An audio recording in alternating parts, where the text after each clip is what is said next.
Channel का नाम scholar learner screen पर इंट्रो म्यूजिक बजता है।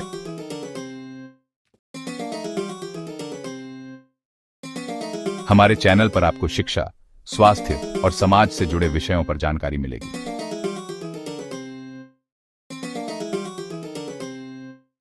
सब्सक्राइब करें और हमारे साथ जुड़ें।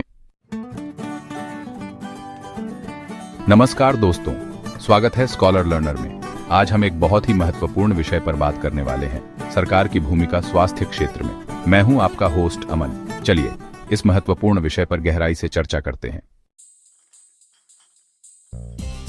क्या आपने कभी सोचा है कि अगर आपके पास अस्पताल जाने के पैसे न हों तो आप क्या करेंगे? भारत में हर किसी को स्वास्थ्य सेवा समान रूप से नहीं मिलती। कुछ लोगों के पास महंगे अस्पताल जाने की सुविधा होती है, तो कुछ लोगों को सरकारी अस्पतालों की लंबी कतारों में घंटों इंतजार करना पड़ता है। ग्रामीण क्षेत्रों में स्थिति और भी गंभीर है, जहां बुनियादी स्वास्थ्य सेवाओं की भी कमी है। एक रिपोर्ट के अनुसार भारत में 70% स्वास्थ्य सुविधाएं शहरी क्षेत्रों में हैं, जबकि 70% आबादी ग्रामीण क्षेत्रों में रहती है। यह असमानता न केवल आर्थिक है बल्कि भौगोलिक और सामाजिक भी है। सरकार और समाज को मिलकर इस असमानता को दूर करने के लिए काम करना होगा। आज हम इस विषय को एक मजेदार कहानी के माध्यम से समझेंगे। यह कहानी अमन और रंजन की है, जो हमें स्वास्थ्य क्षेत्र में सरकार की भूमिका के बारे में बताएगी। तो आइए शुरुआत करते हैं। दोस्तों, यह कहानी है अमन और रंजन की। दोनों बहुत अच्छे दोस्त हैं, लेकिन उनके परिवार की आर्थिक स्थिति अलग अलग है। एक दिन दोनों को बुखार हो गया और उन्हें डॉक्टर के पास जाना पड़ा। आइए देखें कि उनके अनुभव कैसे अलग थे। अमन और रंजन बचपन के दोस्त हैं, जो एक ही स्कूल में पढ़े और साथ खेले। अमन का परिवार संपन्न है, जबकि रंजन का परिवार साधारण है। दोनों एक दूसरे का हमेशा साथ देते हैं, चाहे परिस्थिति कैसी भी हो। डॉक्टर के पास जाने के बाद दोनों ने अलग अलग अनुभव किए, लेकिन अंत में वे ठीक हो गए। रंजन के पापा उसे एक बड़े प्राइवेट अस्पताल में ले गए। अस्पताल किसी 5 स्टार होटल जैसा दिख रहा था। वहां पहुंचते ही सबसे पहले 500 रुपये की फीस जमा करनी पड़ी। डॉक्टर ने महंगे टेस्ट लिखे और वहां के स्टाफ ने उसे बहुत अच्छे से ट्रीट किया। रंजन ने कई टेस्ट करवाए, जिनमें अत्याधुनिक उपकरणों का उपयोग हुआ। डॉक्टर ने विस्तार से उसकी बीमारी के बारे में बताया और इलाज शुरू किया। रंजन को आरामदायक कमरे में रखा गया, जहां उसके परिवार ने भी उससे मुलाकात की। डॉक्टर ने उसे ढेर सारी महंगी दवाइयां दी। इलाज शानदार था, लेकिन बहुत महंगा भी। रंजन को कई तरह की जांच और उपचार दिए गए, जिनकी कीमत बहुत अधिक थी। उसके इलाज का कुल खर्च लाखों में पहुंच गया। अमन के पापा उसे एक सरकारी अस्पताल ले गए। वहां लंबी कतारें थीं और बहुत भीड़ थी। अमन बहुत बीमार था, लेकिन उसे डॉक्टर से मिलने के लिए कई घंटे इंतजार करना पड़ा। अंततः डॉक्टर ने अमन का परीक्षण किया और उसे दवाइयां दी। अमन को थोड़ी राहत मिली, लेकिन अस्पताल का अनुभव बहुत कठिन था। डॉक्टर ने अमन का चेकअप किया और ब्लड टेस्ट करवाने को कहा, लेकिन टेस्ट की रिपोर्ट 3 दिन बाद आई। इलाज सस्ता था, लेकिन उसे बहुत मुश्किलों का सामना करना पड़ा। अमन को इलाज के दौरान कई चुनौतियों का सामना करना पड़ा। उसे दवाइयों के साइड इफेक्ट्स झेलने पड़े और अस्पताल में लंबा समय बिताना पड़ा। रंजन को जल्दी और बेहतर इलाज मिला, लेकिन बहुत महंगे दाम पर। वहीं अमन को सस्ता इलाज मिला, लेकिन लंबी कतारों और देरी का सामना करना पड़ा।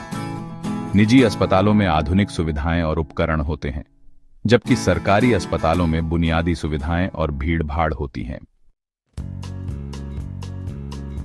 गांवों और शहरों में नए अस्पताल बनाना चाहिए।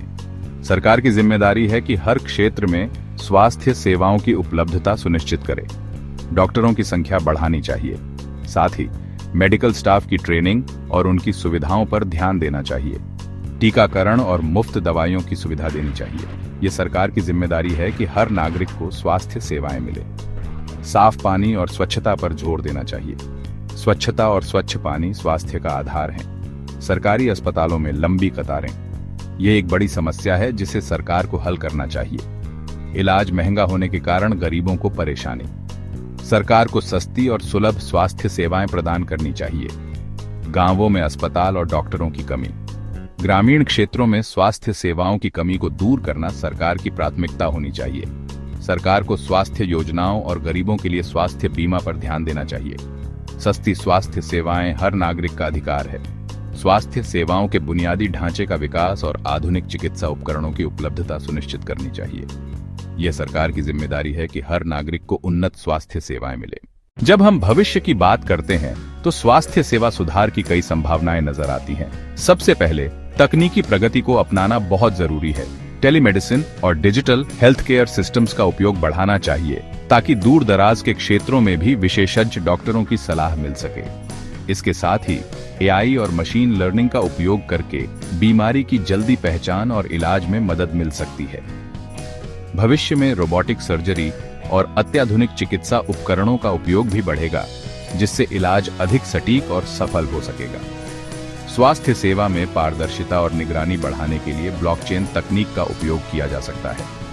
इससे न केवल मरीजों की गोपनीयता बनी रहेगी, बल्कि फर्जी दवाइयों और भ्रष्टाचार पर भी लगाम लगेगी। सरकार को भी अपने स्वास्थ्य बजट में वृद्धि करनी होगी और निजी क्षेत्र के सहयोग से नई स्वास्थ्य योजनाओं को लागू करना होगा। स्वास्थ्य सेवा में सुधार के लिए जन भागीदारी और सामुदायिक सहयोग भी आवश्यक है।